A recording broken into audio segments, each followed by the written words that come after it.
I'm going to share some super helpful information with you on how you could be more organized and especially well managed with time as a teenager or a college student. I think it was in middle school when I first realized the power behind time management and how essential it is to success, because the minutes go by and so we all have finite minutes, and what makes us different, like what makes me different from my fellow students, is really like how I spend my time, how they spend their time, and so on. And so managing time, being able to use it highly effectively for what's important, is the key. So here are some helpful tips for you. Number one, you have to have, if you have like a project or a paper that's due, you can't leave it for the last day. You need to do time blocking. So you say, okay, it's due in 3 days. What can I do? Can I write the introduction today? Can I write the body of the paragraph tomorrow? And can I put the conclusion and look at the paper one more time on the next day to have it ready on time? So time blocking is key. Speaking of time blocking, you have to work in short increments of time depending on how long you can maintain your focus and energy. So for me, even now, I'm in my 40s and it helps me to work in 20-minute, maximum 20-minute increments. Every 20 minutes, I need to take a break because then my mind starts to wander. Even building myself up to the 20 minutes has been a challenge because I'm a little bit of that ADHD. My brain is always working, always things are catching my attention. And so I've had to build it up to 20 minutes, but that's a long time for me. So anyways, what you want to do is work in short increments. So if it is the introduction that you're working on, how can you do it where you write it for 20 minutes, then you stop and do something else, and then you come back and refocus again? Number three is using a timer. Use a timer. What I do is I use my phone timer to set it for 20 minutes. And so that way I have my phone turned off. Like basically I can't get calls. It's on silent. My emails I don't check. So that way I'm like fully focused during those minutes that I have devoted to a project or an assignment. From middle school on all the way to high school, my planner, my calendar was key for me, and it helped me so much to stay organized. So every year I would get a new academic calendar, and even now, like I said, I'm in my 40s and I'm still using a planner, which is here. And I just got it because it starts from July 1st, so I just got it. And so I've been using this. I'm using the bigger one because I have so much to like plan for each day. I have a very busy schedule. But even as a middle school student, high school student, throughout my college years, I always use the paper copy because it's really important for me to not store information in my mind. I have to store information in writing. So what I do is when I'm writing stuff down, it comes from here into the physical world, from the mind to the physical world, and that way I don't have to rely on my brain to have to remember everything. If you use Google Calendar or Microsoft Outlook's calendar, great. But you have to have some way to keep everything you have going on, all your assignments, all the times you have to study for tests. You have to have a way to keep things organized. And so using a digital or paper calendar with a planner is essential. You have to prioritize. So there are going to be, like, let's say in one day I have to do a homework assignment, and then I have to study for a test, and then I have a project that I have that's due in a week. Let's say the that's due in a week is my most favorite one. It does not mean I work on that first. The opposite. I need to work on the most challenging and the most boring, the things that make me the least motivated to work on. Those are the ones that I work on first to get them out of the way.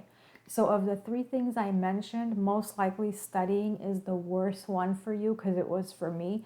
But it's important because if I don't perform well on a test, I'm done. There goes my grade.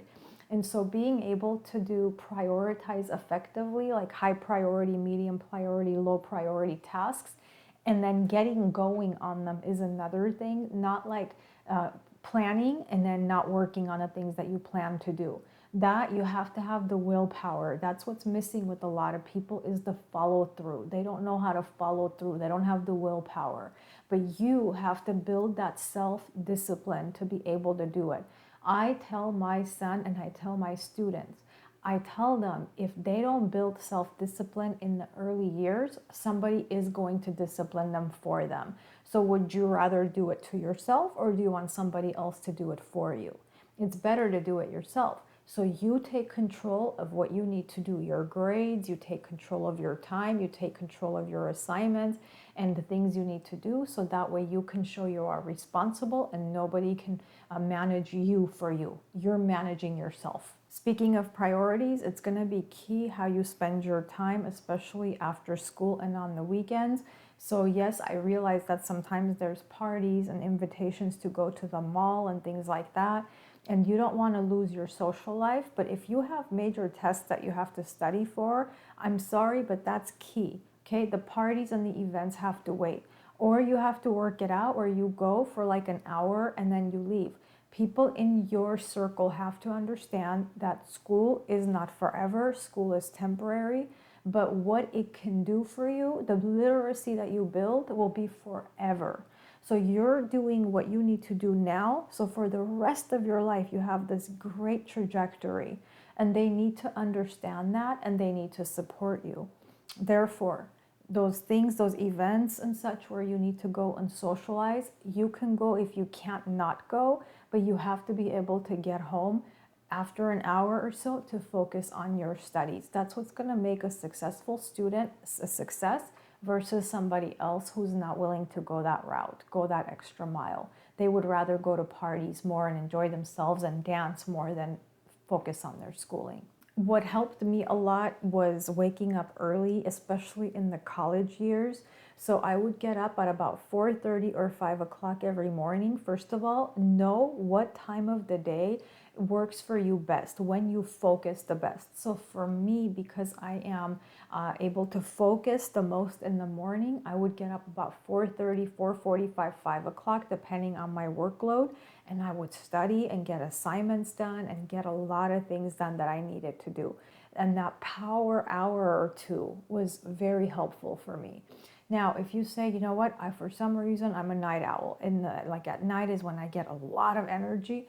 Okay, great. So sleep, but then know that you can't, like when that energy level is high, maybe 9 o'clock at night, 8 o'clock at night, that you have to give that time to your studies. Keep your workstation, your study area very organized, because the last thing you want to do is waste time looking for things like pencils and papers and oh my God, I don't know where I put my assignment, I don't know where I put my book. And so your backpack, your desk has to be very organized to be able to retrieve things quickly and stay focused.